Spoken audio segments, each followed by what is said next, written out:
destroying balance and nerfing.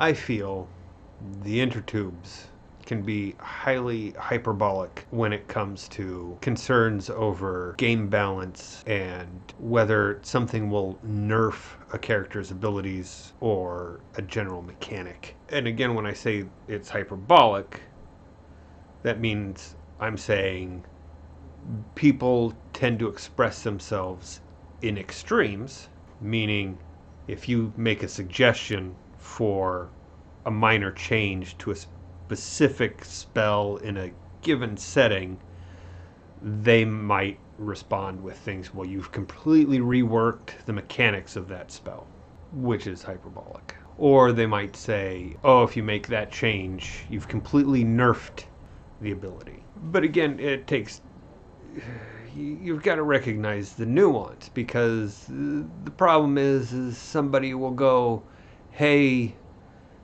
this needs to always be done. So they start out hyperbolic, and then the responses are hyperbolic, and it's hyperbolic all the way down. Hyperbole ruins relationships, whether intimate or your role-playing group. This touches on, one of the videos I did earlier about homebrewing. I'm not going to get into a long-winded journey through examples of actual homebrewing that I've done with my fellow gamers over the years. This is more to look at how, if you're a DM and you decide to try to make a change to something, a homebrew, whether it's a long thought out process or an in the moment improv at your table, and as long as you are not doing this to like at a game convention where people come expecting to play rules as written, but if this is your home game with your friends, it's okay to try something out. I mean, if you're a DM or a GM, give yourself that space to play.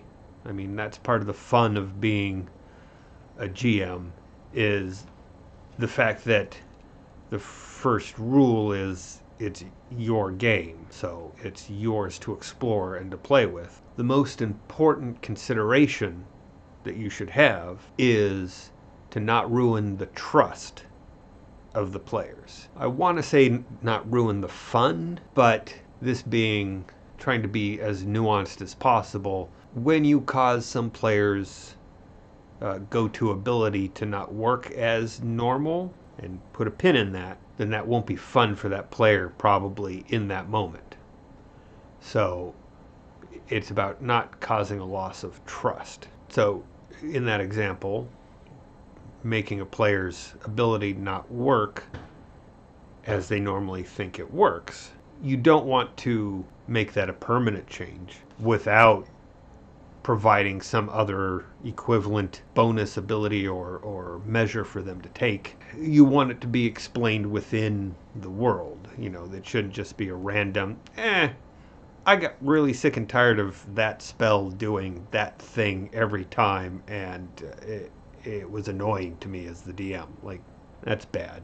But, you've now entered an area where there's some type of lingering magical effect caused by ancient horrors or, rituals or whatnot. And now but you would have to make the changes. You would have to make similar changes to every magical effect within that area, or at least related to the school of magic or the type of magic, or whether it's if it's a damaging effect. You could have an area where all damaging effects are halved from magic, and that's the nature of this region. And if the players leave and go back to the normal world, then their spells work back as normal. And I guess, you know, that's where this video comes from. Is I was in a forum and that was related to Curse of Strahd, and one person was mentioned that Tasha's uncontrollable hideous laughter was breaking the seriousness of the setting. It was bringing it into more of a comedy. You know, people weren't taking it as serious when the bad people were left laughing, giggling, you know. And so they were asking for help, how to, you know, how to deal with it, other than just the kind of standard in Barovia, the lands of Curse of Strahd, magic, displays of magic, I guess you'd call it. The manifestations of magic are affected by the Barovia itself. So one example they use is if a player casts Mage Hand, instead of being the normal hand they're used to, when they're in Barovia, it'll be a zombie or skeletal looking hand, a rotting hand. So, you know, they wanted if there was any other help other than that. And so, you know, people, you know, rightly were, you know, pointing out that, yeah, you know, that's still a good way to go, just with the basic, instead of laughing, they break down weeping, crying, screaming in terror, because it's no longer Tasha's uncontrollable hideous laughter, but it's Tasha's uncontrollable hideous horror type of idea. And that would fit right in line with Curse of Strahd. And then somebody else who went to one further, yeah, the horror of seeing people, you know, scratch their face and, you know, take damage actually from the spell. And that set off the pearl clutching of, why would you give players more? And it's like, it's I just find it hilarious, because it's not like everybody has this spell. There's a select group of classes that will have access to this spell. It's not a high level spell. And even if it was, if you have a high-level spell, then you're fighting high-level creatures. So, again, you know. And then, additionally, nobody at that point had said, and this is how much damage it would cause. So, like, I wouldn't say people freaked out, but it definitely, it felt like there was, you know, pearl clutching. Oh my gosh, you can't do that. You can't allow a spell that normally doesn't deal damage, that's a crowd control spell, to now do damage on top of that. I don't know. You know, I think Barovia is a horrific place enough that you know, rewarding players with such a malevolent and clearly it would become a very unethical spell to use, immoral, because what once was a peaceful, pacifist, non-damaging way to do some crowd control during combat, now you're making it violent. It's now a violent spell. And so the number one thing I try to do when engaging with anonymous people over the intertubes is to, one, always assume that they're the minimum age required to sign into that forum, which in most cases is around 13. Unless it's an obvious, you know, adult only 18 plus. But yeah, if you're not in a clearly marked 18 plus, and even then if you are, because you never know. But yeah, most forums, you're likely talking to 13 to, you know, 17-year-olds. And on top of that, in that pubescent age, there's a lot of concern over absolutes, laws, rules. You know, this is the way things should be. This is because they're, you know, they're trying to figure out their social, not limits, but yeah, limits. They're trying to find their social boundaries, who they are and what they accept for themselves. But then they often externalize it by saying, well, no, I don't like it, so nobody can do it, type of thing. And again, that's hyperbolic, because it's not always. There's nuance, and, you know, et cetera, et cetera. So, but that's the thing to consider, is that a lot of you know, coming in are saying, you can't do this. Why would you do this? Because now you're giving a bonus to the players. To which, you know, I replied, you know, well, yeah, but you know, the first use, it's like what's happening? You know, why is this person damaging themselves?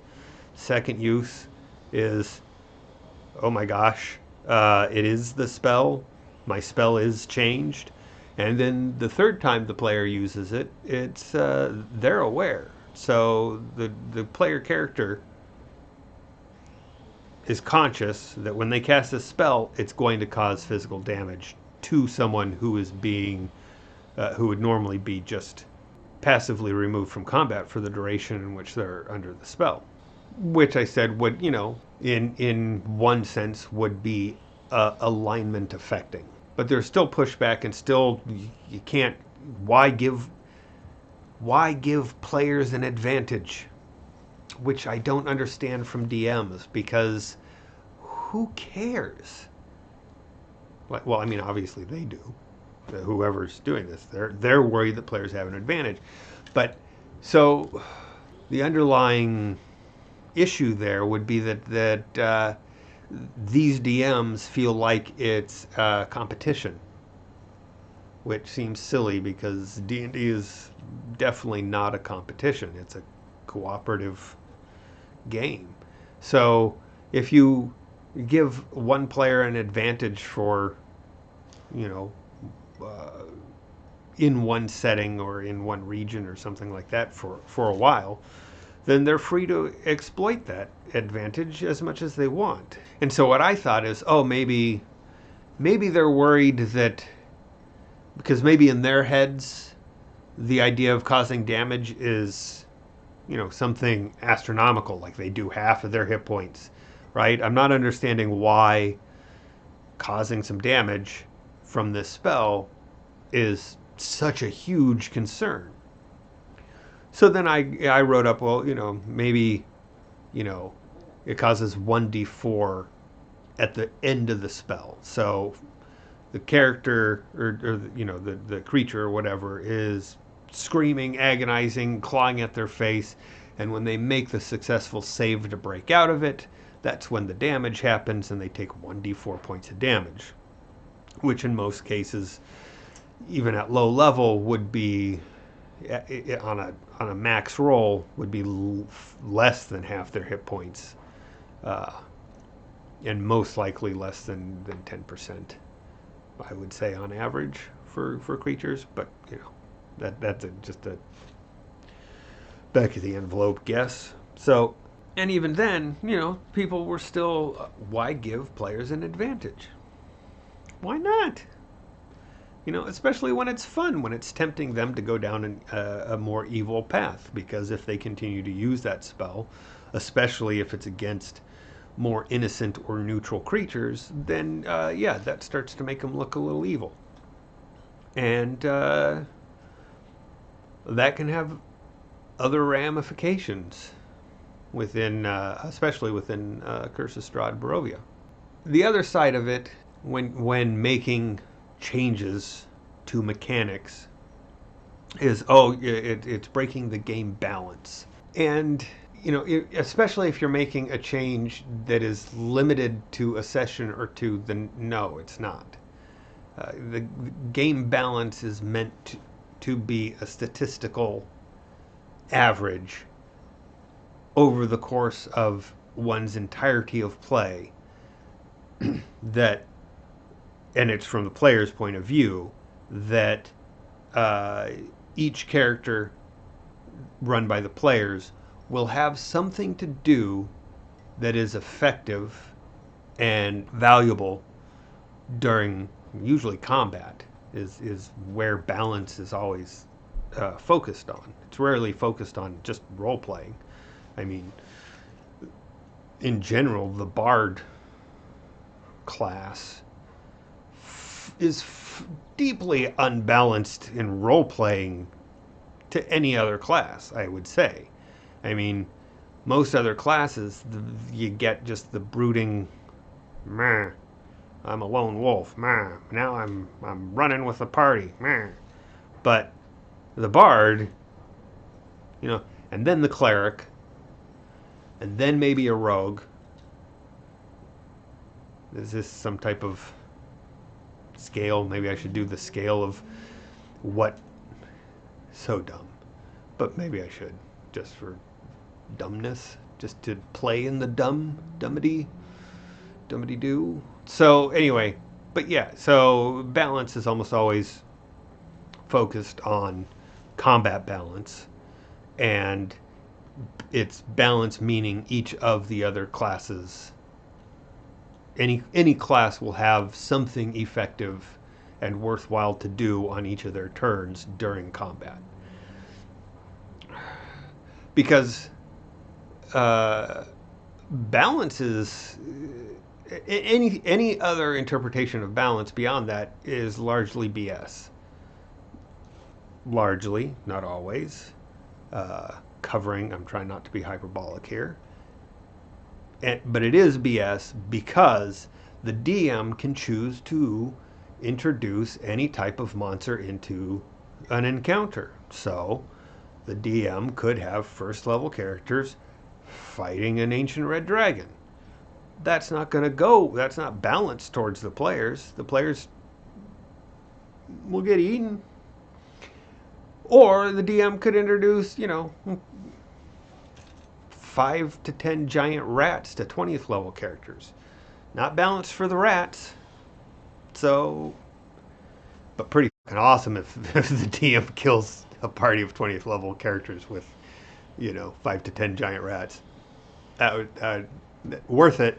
Worth it if it happens. If not, the players have to deal with some muck and rats. But so, the DMG and Pathfinder, they have their set, here's how to balance an encounter and to make it so that, if the players fight this creature, they should lose 20% of their resources, hit points, potions of healing, spells, etc. Anything that can be used or reduced in combat, 20% of it will be gone with this kind of an encounter. And so if you go up to here, it's 50%. And if you go up to here, then there's a real good chance that at least some members of the party will die. And then over here is most likely the entire party will die. And here's, party won't take any damage. So you've got this range that they try to do. And since 3rd edition, it's always been off. There have been, in most cases, the 20% encounters end up being 5% resource loss, maybe 10% resource loss encounters, if that. So I've always got to step it up to a bit higher, but then that also brings in a risk of overstepping into pure TPK, like especially at higher level creatures. You can quickly introduce a creature that, based on everything before, I should aim for about this hard of an encounter, and if it's just one creature, that becomes dangerous to do. So there's it's not balanced as much as everybody wants to say. Pathfinder 2E, 3rd edition, 5th edition are balanced. Sure, like they've been balanced. Attention has been put into some type of balance, but simply, look at the word we're using, balance. Balance carries with it an implication of tipping to one side or the other, or to losing balance. So if you're a player and you are worried about balance, my advice would be let it go. Because if your DM is a good DM, meaning they aren't pieces that are trying to kill you because they think the game is a competition, but they're good DMs, they're trying to create a story that has a good amount of drama and that word for, there's a word and it's lost, but it's, it's that word for not concern. You have, you're looking at things and, this could be dangerous. And so now there's, I'm going to be pissed when I get this word.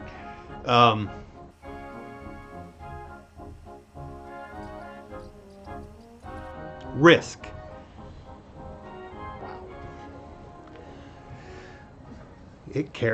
So when it carries an appropriate amount of risk to the characters' lives, then that's good.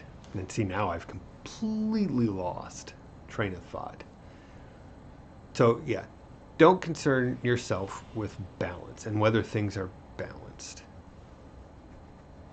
Because, the games overall have been designed with enough balance that if the DM makes a tweak, and again, tweak, we're not talking about a major overhaul of how attack rolls are done, but if they tweak one spell up or down in power or in effect, or, a change, then, it's not going to be as big as you're worried about. And with that said, there are some abilities where even a small tweak might actually, be world-ending. If you made a minor tweak to the wording of wish spells, you could effectively just, be able to ruin a campaign, TPK, etc. So, but again, my experience is the tweaks that utterly destroy the game are extremely rare. And so worrying about that is entering into that hyperbolic pearl clutching. Oh my gosh. So, yeah, don't worry about it. If your DM goes out on a limb to try to make a change to the setting, to the mechanics, in order to help make it more fun, roll with it.